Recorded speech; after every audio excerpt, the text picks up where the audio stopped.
Agartala rail স্টেশনनि खरसा उमर सगिया borokno phanke umor sogia berino juda juda manirnai hini kogrui Bangalore tlangai thangnai chaitok mani bai kyaba Bisho Hindu Porishod Bodrok dolni samungtanai rok o umor sogia siklatai berei sikino kasui JRP thanani police yago yapari layo aboni olono o pati unoti Agortala Purbo thanao o umor sogia berini bo buha sungrok Bisho Hindu Porishod ni bokhaktei o umor sogia salani mungoi case ro kokmo thuner ni baskango o kokmarno saikhnaraka umor sogia berini boa buha sungrok Bisho Hindu Porishod ni adong rok bahaido মানে কালকে 2টার সময় আমার মায়া মাস্টারবাদ গেছে সেটা 2টার সময় মাস্টারবাদ গেল 2টার সময় মাস্টারবাদ থেকে আইলে 2টা মাস্টারবাড়ি হয়ে আইলে 4:30টার সময় আইবার কথা মাস্টারবাদ থেকে আইবার সময় সে আমার মায়ের রাস্তা থেকে তুলে লয়ে যাবে কে যে ছেলেটা লয়ে আইছে কি নাম নামটা আমি চিনিও না জানিও না আমি এটা বলতে পারতাম না কি মনে হয় কি কারণে তুলে লইছে কি কারণে তুলে আনছে এটা আমি সারাটা পুরো বিষয়টা আমি জানি না কি তার ছেলেটাকে চিনতো আগের থেকে আমি এটাও খোঁজাতাম না আমি এটা জানি না আপনি মামলা করলেন মামলা করছে যখন আমার মায়ের আনছে নিজের মুখে শিকার হয়েছে থানা আপনি কিভাবে বুঝছেন যে কেউ তুলে নিছে বা তুলে আনছে ওই পয়সা এখন এর উপর আমি মনে করছি হচ্ছে মুসলমান আর আমি হয়েছি হিন্দু আপনি চিনতেন ছেলেটাকে না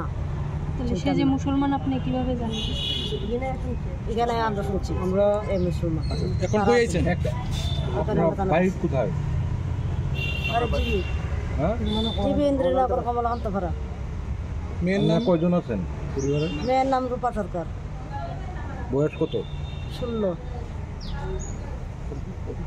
আজকে সকালবেলা আমার কাছে হঠাৎ করে আমাদের যে বিশ্ব হিন্দু পরিষদ এবং বজরং দলের কার্যকর্তারা প্রায়ই আমাদের রেল স্টেশন বা এইসব জায়গাতে আমাদের যে কার্যকর্তারা আছেন এদিকে যাতায়াত করেন বা আমাদের যে জিহাদি কার্যকলাপ যে মুসলিমরা যে জিহাদিরা যে বিভিন্ন ধরনের কার্যকলাপ করছে মানে সেই বিষয়ে তারা মানে নজর রাখেন তো সেই হিসেবে একটি ছেলে এবং একটি মেয়ে দেখে মনে হয়েছে মেয়েটি নাবালিকা হ্যাঁ তো এবং একটি ছেলের সাথে বসে আছে তো আমাদের কার্যকর্তাদের একটু সন্দেহ হলো যে নাকি এটা হয়তো বা কোনো ধরনের কোনো নেগেটিভ বা কোনো লাভজিহাদের ঘটনা হতে পারে সেই সন্দেহে তাদেরকে আমাদের জিজ্ঞাসাবাদ করেছিল আমাদের কার্যকর্তারা জিজ্ঞাসাবাদ করার পর তারা জানতে পারলো যে ছেলেটি মুসলিম এবং মেয়েটি হিন্দু এবং তৎক্ষণাৎই ওরা আমাদের যে এখানে জিআরপিএফ যে থানা আছে রেল স্টেশনে তো ওই থানাতে তারা অভিযোগ করে এবং তাদেরকে থানার হাতে তুলে দেয় সেই সঙ্গে আমি বজরং দলের যেহেতু আমি জেলা দায়িত্বে আছি আমার সাথে ওরা যোগাযোগ করার পর আমরা বজরং দলের এবং বিশ্ব হিন্দু পরিষদের যে ডুকলি প্রখণ্ডের যে দাদারা আছেন সম্পাদক সভাপতি ওদের সাথে যোগাযোগ করি এবং আমরা সবাই সম্মিলিতভাবে ওই জায়গাতে এবং যে রেল স্টেশনে ও জিআরপি থানাতে আমরা গিয়ে অবগত হই যে ছেলেটি মুসলিম ছেলেটির নাম আনসার মিয়া বাবার নাম স্বপন মিয়া খুব সম্ভবত ওদের বাড়ি হচ্ছে জিবি বা এসব সাইডে ওদের বাড়ি মানে ওরা যা বলছে সেই হিসাবে আর মেয়েটার নাম হচ্ছে রূপা সরকার হ্যাঁ বাবার নাম কী বলছিলেন সুনীল সরকার এবং মেয়েটির বয়স 16 মানে যা মেয়েটির মা বা বাবা যা বলেছেন তাদের বক্তব্য যে মেয়েটি নাবালিকা মেয়ে তো সেই অনুপাতে আমরা যেহেতু আমাদের এই পূর্ব মহিলা থানা এলাকাতে তাদের বসবাস তাই আমরা আজকে এখানে ওই জিহাদির বিরুদ্ধে আমরা মামলা করেছি মামলা বলতে আমরা বিশ্ব হিন্দু পরিষদ এবং বজরং দলের পক্ষ থেকে আমরা ওই পরিবারকে মেয়ের পরিবারকে আমরা সাহায্য করেছি ওনারা মামলা করেছেন এবং আমরা পুলিশ প্রশাসনের যে বর্তমান কাজকর্মের উপর আমরা খুবই প্রশংসা করি এবং আমরা খুবই স্যাটিসফাইড আমাদের এখন তারা আছে কোন জায়গায় এখন তারা জিআরপি থানাতেই আছেন এবং এখন জানতে পারলাম হয়তো ওদেরকে এখানে শিফট করে আনা হবে এবং আমরা যে আমাদের কার্যকর্তারা যে বজরং দলের কার্যকর্তারা যে ওই থানাতে রেল স্টেশনে জিআরপি থানার সামনে ছিলেন তো আমরা জানতে পারি যে কালকে মেয়েটির উপর শারীরিক নির্যাতন এবং ধর্ষণের প্রচেষ্টা সহকারে পাচারের কাজে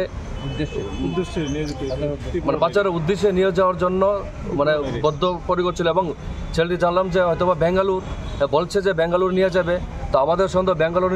নিয়ে যেতে পারে বা বাংলাদেশও নিয়ে যেতে পারে কারণ ওরা পাচারের কাজে জিহাদিরা এই ধরনের কাজে সবসময় আমরা লিপ্ত আমরা সবাই জানি তো মেয়েটিকে পাচার করার উদ্দেশ্যে এরকম কাজ করেছে এবং দীর্ঘদিন যাবৎ মেয়েটিকে ভালোবাসার ফাঁদে জড়িয়ে তারা এ ধরনের কাজকর্ম প্রতিনিয়ত করছে এবং আমি হিন্দু সমাজে প্রত্যেকটা মায়ের কাছে বাবার কাছে ভাইয়ের কাছে আমি আগ্রহ করব যে আপনাদের বাড়ির মেয়েরা যাতে কোনোভাবে কোনো বিধর্মীদের কাছে এবং বিধর্মীদের সম্পর্কে যাতে কোনো ধরনের চক্রান্তে যাতে ফাঁদ না দেয় সতর্ক হওয়ার জন্য, এবং আপনাদের নিউজ চ্যানেলের মাধ্যমে আমি এই বার্তাটি হিন্দু সমাজের প্রত্যেকটা ঘরে ঘরে পৌঁছে দিতে চাই। বজরং দল এবং বিশ্ব হিন্দু পরিষদ আমরা এই ধরনের জিহাদি কার্যকলাপের বিরুদ্ধে আমরা বদ্ধপরিকর, এবং আমরা হিন্দু সমাজকে আগ্রহ করছি আমাদের এই কাজে আমাদেরকে সহযোগিতা করার জন্য। জয় শ্রীরাম। আপনার নাম? আমার নাম কৌশিক পাল, আমি বজরং দলের পশ্চিম ত্রিপুরা জেলা